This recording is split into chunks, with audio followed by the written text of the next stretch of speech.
అందరికీ నమస్కారం. ఇప్పుడు వినబోయే కథ పేరు చిన్న కోడలు.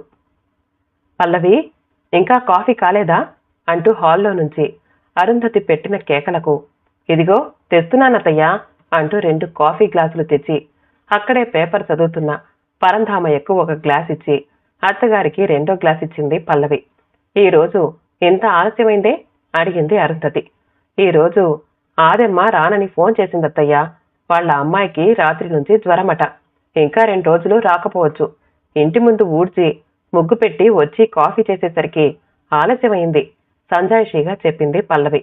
నెలకు 4 రోజులు సెలవు పెట్టడం దీనికి అలవాటేగా అని దీర్ఘం తీసింది అరుంధతి. పల్లవి వంటింట్లోకి వెళ్ళి అప్పటికి కావలసిన గిన్నెలు కడగసాగింది. ఇంతలో వదినా కాఫీ అంటూ సాహితి వచ్చింది. ఏం వదినా, ఆదమ్మ రాలేదా? కాఫీ నేను చేసుకుంటానులే అంటూ కాఫీ చేసి అప్పుడే మొహం కడుక్కుని లోపలికి వస్తున్న అన్నయ్య కిషోర్కి ఒక గ్లాస్ ఇచ్చింది. నువ్వు రా వదినా, కాఫీ తాగదాం అంటూ బలవంతంగా వదిన్ని ఒక గ్లాస్ ఇచ్చి తను ఇంకో గ్లాస్ తీసుకుంది. కాఫీలు అయ్యాక ఫ్రిడ్జ్ తెరిచి అరటికాయలు తీసుకుని చెక్కు తీయసాగింది సాహితి. నీకెందుకు ఈ పనులన్నీ? నువ్వు కాలేజ్కి వెళ్ళడానికి రెడీ అవ్వు అని అరటికాయలు లాక్కోబోయింది పల్లవి. వదినా, కాలేజీకి ఇంకా బోలెడు టైం ఉంది. నీకు కాస్త సహాయం చేస్తే నేనేం అరిగిపోనులే అని చెక్కు తీయసాగింది సాహితి. ఈ లోపల పల్లవి ఉప్మా తయారు చేసింది. తర్వాత కుక్కర్లో బియ్యం, పప్పు పెట్టి స్టవ్ ఆన్ చేసింది. మరో పక్క కంది పచ్చడికి పప్పు వేయించసాగింది. పల్లవి వద్దన్నా వినకుండా సాహితి మిగిలిన గిన్నెలు కడగసాగింది. వంటింట్లోకి తొంగి చూసిన అరుంధతి, అదేం పనే సాహితి, తర్వాత నేను కడుగుతాను గాని నువ్వు యువతలికి రా అంది. నువ్వు వదినకు ఎంత మాత్రం సహాయం చేస్తావో నాకు తెలుసులే అమ్మా. నువ్వు చేయవు, నన్ను చేయనేవు నవ్వుతూనే చురక అంటించింది సాహితి. నీకు నన్ను అనడం తప్ప మరో పని లేదు అని విసవిస బయటికి నడిచిందావిడ. సాహితి కాలేజ్కి, కిషోర్ ఆఫీస్కి వెళ్ళిపోయాక అరుంధతి పరంధామయ్యలు టిఫిన్ తిన్నారు. అరుంధతి పరంధామయ్యలకు 2 కొడుకులు, 1 కూతురు. పెద్ద కొడుకు పేరు రవీంద్ర, పెళ్ళయి 5 ఏళ్లయింది. కోడలి పేరు దీపిక. వాళ్లకు 2 పిల్లలు. వాళ్ళు దేశ రాజధాని ఢిల్లీలో ఉంటారు. రెండో వాడు కిషోర్, పెళ్ళయి 2 ఏళ్లయింది. కోడలి పేరు పల్లవి. ఇంకా పిల్లలు లేరు. అందరికన్నా చిన్నది సాహితి, డిగ్రీ చదువుతోంది. రవీంద్రకు పెళ్ళైనప్పుడు ఈ ఊళ్ళోనే అమ్మా నాన్నలు, తమ్ముడు, చెల్లెలు అందరితో కలిసే ఉండేవారు. రవీంద్ర భార్య దీపికకు ఇంతమందికి చాకిరీ చేయాలంటే ఒళ్ళు వంగేది కాదు. చీటికి మాటికి పుట్టింటికి వెళ్ళిపోయేది.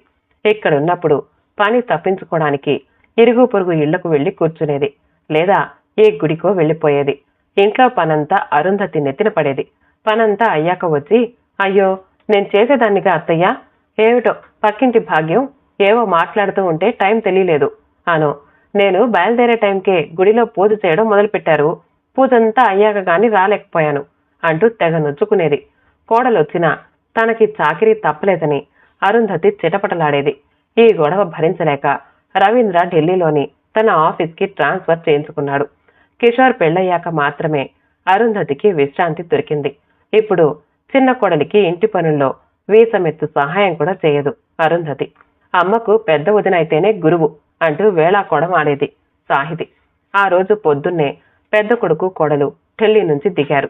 దీపిక వస్తూనే అరుంధతి దగ్గర కూర్చుని, అయ్యో అత్తయ్య ఎంత చిక్కిపోయారు అంటూ ఆ రాత్రి ఆవిడ కాళ్ళు ఒత్తసాగింది. అరుంధతి కోడలు చేసే సేవకు మురిసిపోయేది. ఏమోనే తల్లి, నన్ను పట్టించుకునే వాళ్ళెవ్వరు అంటూ దీర్ఘాలు తీసేది. పెద్ద వదిన ఇంతకు ముందు చేసిన చేష్టలన్నీ అమ్మ మర్చిపోయిందా అని విస్తుపోవడం సాహితి వంతయింది. వంటింట్లో పనిచేస్తున్న పల్లవిని చూసి, అత్తయ్య పల్లవికి కాస్త సాయం చేస్తాను అంటూ లోపలికొచ్చి అక్కడే ఉన్న స్టూల్ మీద కూర్చుని కబుర్లు చెప్పేది. కానీ ఒక్క పని కూడా ముట్టేది కాదు.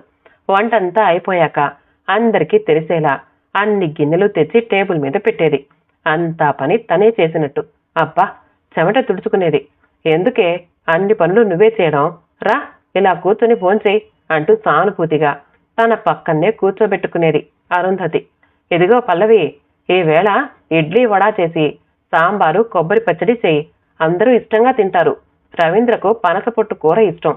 మధ్యాహ్నం భోజనంలోకి అది చెయ్యి అని అరుంధతి ఆర్డర్ చేసేది పల్లవికి. తల్లి అలా చెప్తూ ఉంటే, ఏంటమ్మా ఇదేమన్నా హోటల్ అనుకున్నావా, అలా ఆర్డర్ పెడుతున్నావు అని కసిరేది సాహితి. దాంతో అరుంధతి కిక్కురుమనేది కాదు. పిల్లలకు వేరే వంట, పెద్దలందరికీ ఒక్కొక్కరికి ఒక్కో రకం వంట చేయాల్సి వచ్చేది పల్లవికి. సాహితి మాత్రం వదినకు సహాయం చేసేది. పెద్ద వదిన నటన చూసి అసహ్యం వేసేది సాహితికి. ఇక పిల్లలిద్దరూ ఇల్లు పీకి పందిరేసేవారు. దీపిక అస్సలు పట్టించుకునేది కాదు.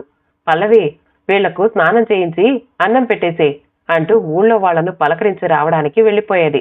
వాళ్లను కంట్రోల్ చేయలేక పల్లవికి తల ప్రాణం తోకకొచ్చేది. ఆ రోజు రాత్రికే వాళ్ళు ఢిల్లీకి వెళ్లేది. అరుంధతిని పట్టుకుని ఏడ్చేసింది దీపిక. ఆ పై వారమే తమ కొడుకు పుట్టినరోజు పండుగ. ఒరే, మీ నానమ్మ మీకు ఏం బహుమతి ఇస్తుందో అడుగు అంటూ అరుంధతి మెడలోని 2 పేటల గొలుసు తీసుకునేది. రవి, ఈసారి మేము ఢిల్లీకి వస్తాంరా, మధుర బృందావనం చూడాలని కోరికగా ఉంది అని అరుంధతి కొడుకును బతిమాలుతున్నట్టు అడిగేది. రవీంద్ర సమాధానం చెప్పేలోగానే దీపిక అందుకునేది. మావయ్య, దూరాభారం, మీరు ప్రయాణం చేయడం కష్టం, అక్కడ చలి తీవ్రత చాలా ఎక్కువగా ఉంటుంది, మీరు తట్టుకోవడం కష్టం అని ఒక్కసారి, ఈ వేసవిలో మా అమ్మా నాన్నలు వస్తున్నారు, మీరు కూడా వస్తే ఇల్లు చాలదు, వచ్చే సంవత్సరం వద్దురు గాని అని ఇంకోసారి సర్ది చెప్పేది. ఇది చాలాసార్లు జరిగింది. ఎప్పుడు వస్తామన్నా ఏదో ఒక వంక పెట్టేది. ఒకసారి వాళ్ళు ఏదో టూర్కి వెళుతున్నామన్నారు, ఇంకోసారి వాళ్లే ఇక్కడికి వస్తున్నామన్నారు. వీళ్ల సంగతి తెలిసినా ఏదో ఆశ చావక అడుగుతుంది అరుంధతి. వాళ్ళు వెళ్ళిపోయాక, అబ్బా, తుఫాను వెలిసినట్టుంది అన్నది సాహితి. ఇంటికి అయ్యే ఖర్చు మొత్తం కిషోరే పెట్టుకోవాల్సి వచ్చేది. పరంధామయ్యకు వచ్చే పెన్షన్ కానీ, ఊరిలోని పంట మీద వచ్చే ఆదాయం కానీ ఇవ్వనిచ్చేది కాదు అరుంధతి. కనీసం సాహితి కాలేజ్ ఫీజుకు కూడా ఇచ్చేవాళ్లు కాదు. దీపికకు మహా అనుమానం ఉండేది, మామగారికి వచ్చే డబ్బు మొత్తం మరిది తోడికొడలు కాజేస్తున్నారేమో అని. పోని అత్తామామలను తన దగ్గరే ఉంచుకుని ఆ డబ్బేదో తమే తీసుకుందామా అనిపించేది. కానీ చాకరీ తలుచుకుంటే భయం వేసేది. అందుకే వీలున్నప్పుడంతా ఏవేవో మాయమాటలు చెప్పి అత్త దగ్గర నుంచి డబ్బు బంగారం తీసుకునేది. ఒకసారి పక్కింటి పార్వతమ్మ వాళ్ళు మధుర బృందావనం వెళ్ళొచ్చి ఆ విశేషాలన్నీ చెప్తూ ఉంటే తాము కూడా అవన్నీ చూడాలని అరుంధతి మనసు లాగింది. రవీంద్ర దీపికలకు చెప్తే రావద్దంటారని తెలుసు. అందుకే వాళ్లకు చెప్పకుండా కిషోర్ చేత టికెట్లు బుక్ చేయించింది.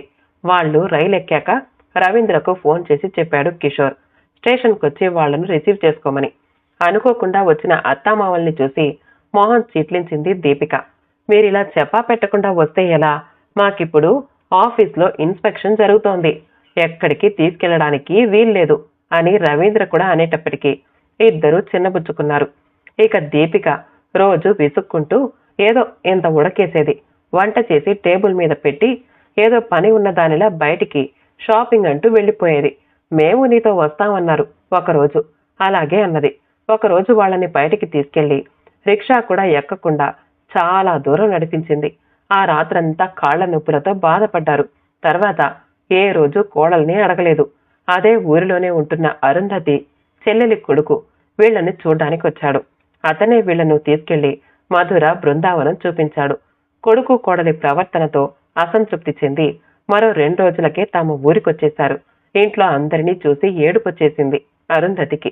ఒకరోజు అరుంధతి బాత్రూంలో జారిపడి కాలి ఎముక విరిగింది. 3 నెలలు మంచానికే అంకితమైపోయిన తనకు పల్లవి చేస్తున్న సేవలు చూసి కడుపు చెరువైంది. దీపిక ఫోన్ చేసి బుడిబుడి దీర్ఘాలు తీస్తూ, అయ్యో అత్తయ్య, ఎంత పని జరిగింది, నేను వెంటనే రావాలనుకున్నాను, కానీ పిల్లలకు స్కూల్ ఉందని ఆగిపోయాను, వీలు చూసుకుని అక్కడికొచ్చి మీ సేవ చేసుకుంటాను, మీరు త్వరగా కోలుకోవాలని అందరు దేవుళ్లకు మొక్కుకున్నాను అన్నది. 2 నెలలైనా ఆమె రాలేదు. రాదని కూడా వాళ్లకు తెలుసు. ఇది చూసి ఒక నిర్ణయానికి వచ్చింది అరుంధతి. మరో సంవత్సరానికి కిషోర్ పల్లవికి పండు లాంటి కొడుకు పుట్టాడు. అరుంధతికి వాడితో ఆడుకోవడమే పని. బాగా గారం చేసేది వాణ్ణి. సాహితికి కూడా మంచి సంబంధం కుదిరింది. పెళ్లికి పెద్ద కొడుకు కోడలు పిల్లలు వచ్చారు. పెళ్లైన వెంటనే వాళ్ళు ఢిల్లీ వెళ్లిపోయారు. కనీసం ఖర్చుల సంగతి కూడా అడగకుండా. సాహితి అత్తగారింటికి వెళ్ళాక అరుంధతి పల్లవిని పిలిచి కొన్ని కాగితాలు చేతిలో పెట్టింది. పొలం అమ్మగా వచ్చిన డబ్బు బంగారం అంతా పల్లవికి చెందేటట్లు వేరునామా అది. అది చూసి ఆశ్చర్యపడి, ఇదేంటత్తయ్యా, అక్కయ్యకు సాహితికి ఇవ్వకుండా అంతా నాకే ఇచ్చేశారు, వాళ్లకు సమానంగా ఇవ్వండి అన్నది. పిచ్చిదానా, నీ తోడికోడలు నీ అంత అమాయకురాలు కాదు. నా దగ్గర నుంచి చాలా బంగారం డబ్బు ఇది వరకే తీసేసుకుంది. సాహితీకి కూడా పెళ్లిలో ఇచ్చేశాను. రేపు పొద్దున నాకేదైనా జరగరానిది జరిగితే ఇదంతా నీ తోడి కోడలు నీకు దక్కనీయదు, తనే తీసుకుంటుంది. అందుకే ఇదంతా నీ కొడుకు పేరిట పెట్టాను. నువ్వు ఇది అంగీకరించాలి. నా కోరిక మన్నిస్తావు కదూ అంటూ తడి కళ్లతో చూసిన అత్తగారిని చూసి కాదనలేకపోయింది. అంతలో సాహితి దగ్గర నుంచి వీడియో కాల్ వచ్చింది. వదిన, అమ్మ చెప్పినట్టు చెయ్యి అన్నది. ఓహో, ఇందులో నీ హస్తం కూడా ఉందా అన్న పల్లవి మాటలకు అంతా నవ్వేశారు. కథ సమాప్తమండి. కథ నచ్చితే మా ఛానల్ని లైక్ చేయండి, షేర్ చేయండి, సబ్స్క్రైబ్ చేసుకోండి. మళ్ళీ కలుద్దాం ఇంకో మంచి కథతో.